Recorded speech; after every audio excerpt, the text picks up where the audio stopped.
Bienvenue sur Info 83. Nous allons évoquer dans la suite de cette crise sanitaire, puisque la crise sanitaire, contrairement à ce qu'on peut penser, à ce que l'on voit dans la rue, dans le comportement de tout à chacun, elle n'est pas terminée. Le Covid-19 est là, ce virus est encore là. Et bien sûr, les organismes sont à pied d'œuvre pour lutter contre cette pandémie, en tout cas pour faire agir tous les leviers et tous les dispositifs qui sont mis en place par le gouvernement.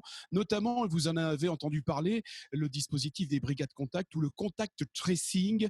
Alors, pour nous en parler, c'est Marie-Cécile Sollet, qui est la directrice de la CPAM, la Caisse primaire d'assurance maladie du Var, qui est avec nous. Bonjour Marie-Cécile Sollet. Bonjour. Un nouveau dispositif, là aussi, pour vos équipes et à votre disposition pour lutter contre cette épidémie.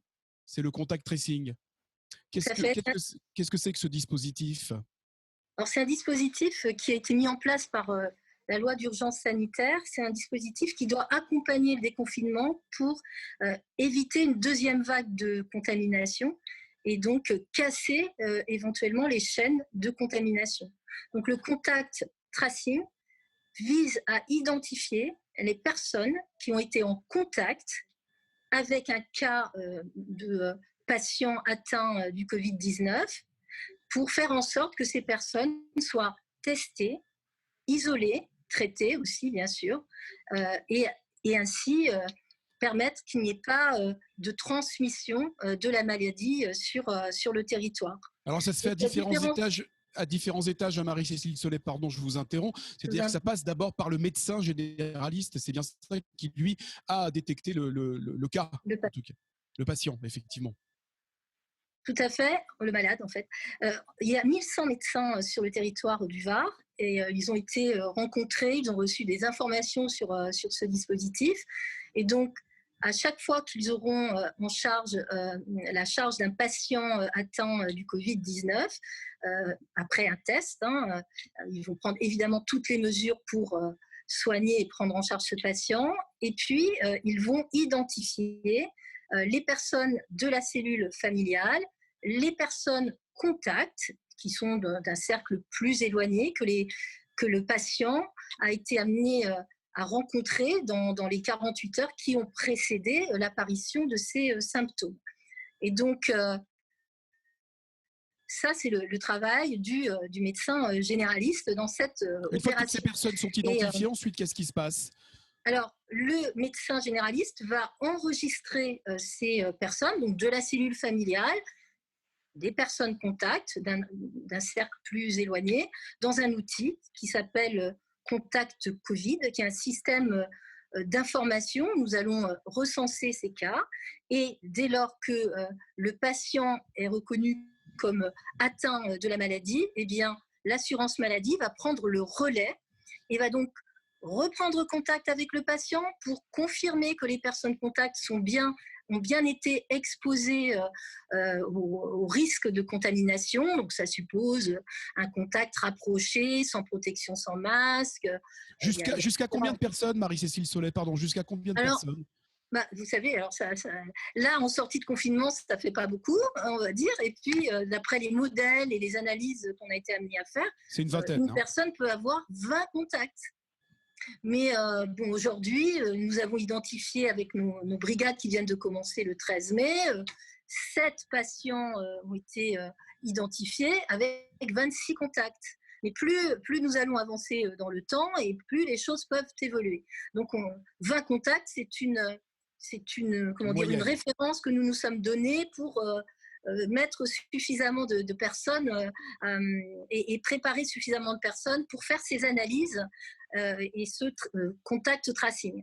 Donc c'est bien le rôle des brigades de l'assurance maladie. Aujourd'hui, pour le Var, nous avons 67 personnes qui sont formées, qui sont à pied d'œuvre depuis le 13 mai, qui donc exploitent les signalements qui sont faits par les médecins traitants, qui complètent les informations concernant les personnes contacts, qui se mettent en rapport avec les personnes contacts pour leur donner des règles de conduite sanitaire. La première d'entre elles, c'est de se confiner.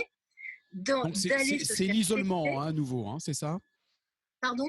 C'est l'isolement à nouveau qui est préconisé et qui est utilisé. Oui. Un isolement donc dans l'attente d'aller se faire tester au laboratoire.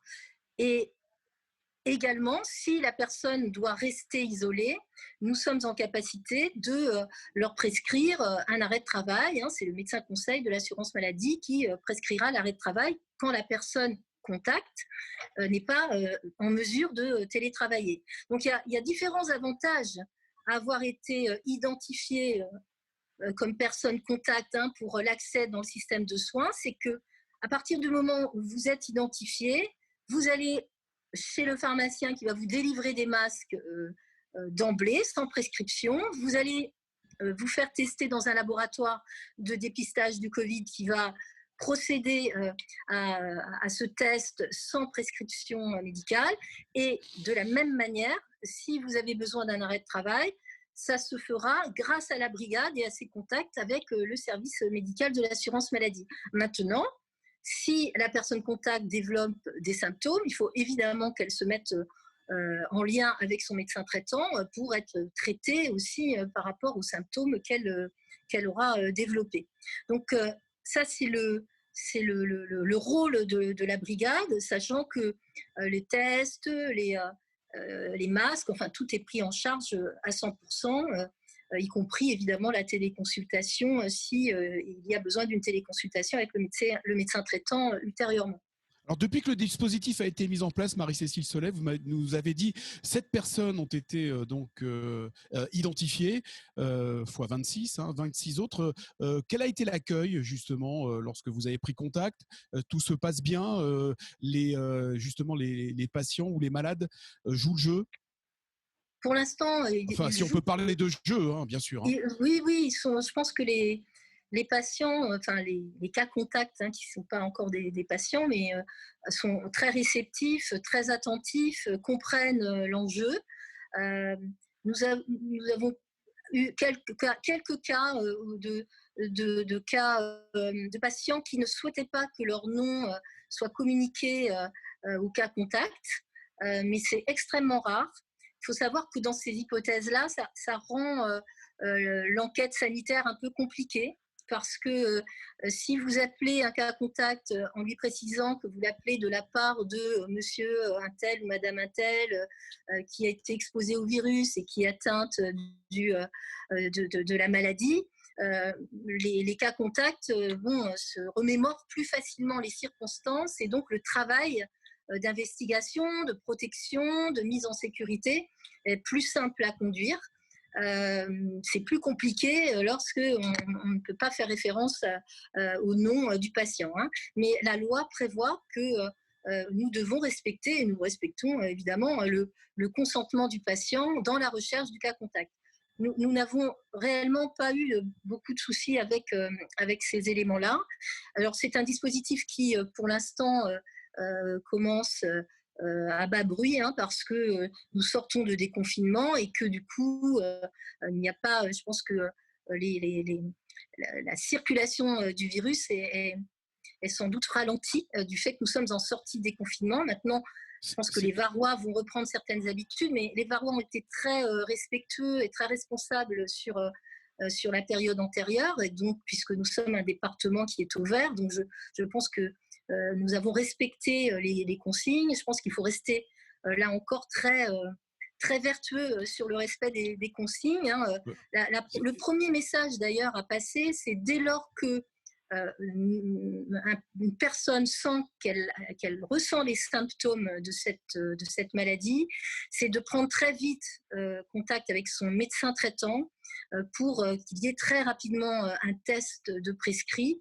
Et puis ensuite, il y a d'autres délais qui s'imposent, c'est-à-dire que dès lors, par exemple, qu'un médecin nous a déclaré un patient positif, nous, notre brigade, va se donner 4 heures pour rappeler ce patient et bien identifier avec lui tous les cas contacts pour que dans les 24 heures, toute la brigade ait eu le temps de contacter toutes ces personnes dites contacts pour les mettre en sécurité, c'est-à-dire leur demander de s'isoler et de faire des tests. C'est un peu une course contre la montre parce que c'est une course même de relais. C'est une course de relais entre le patient qui va faire très vite, le pharmacien qui va délivrer les masques, le laboratoire qui va essayer de réaliser rapidement et de transmettre rapidement le résultat du test du patient initial, et puis ensuite les contacts avec les uns et les autres. Il y a un troisième niveau dans ce dispositif de contrôle de l'épidémie, c'est celui de l'Agence régionale de santé. L'ARS, bien sûr. Oui. Tout à fait, qui est centrale aussi parce qu'elle pilote cet ensemble et elle a aussi la responsabilité de travailler sur les cas groupés. Et je dois dire que dans cet exercice qui est aujourd'hui nouveau pour l'assurance maladie, nos collègues de l'Agence régionale de santé sont un appui extrêmement précieux parce que les agences régionales de santé, dès le début de l'épidémie, ont travaillé sur ces chaînes de contamination, essayer de les casser également. Et donc, nous travaillons étroitement avec... Et on comprend, Marie-Cécile Solé, effectivement, les trois maillons, donc les médecins, effectivement, la CPAM et l'ARS, l'Agence régionale de santé, donc présents dans ce dispositif qui s'appelle le contact tracing. En tout cas, vos équipes sont à pied d'œuvre 7 jours sur 7, c'est ça, entre 8h et 19h, pour essayer d'agir très très vite pour casser cette chaîne de contamination. Marie-Cécile Solé, merci de nous avoir éclairé sur ce dispositif et merci encore à toutes vos équipes pour le travail que vous accomplissez durant cette crise sanitaire. Merci Marie-Cécile Solé. Merci pour elle. Merci à vous.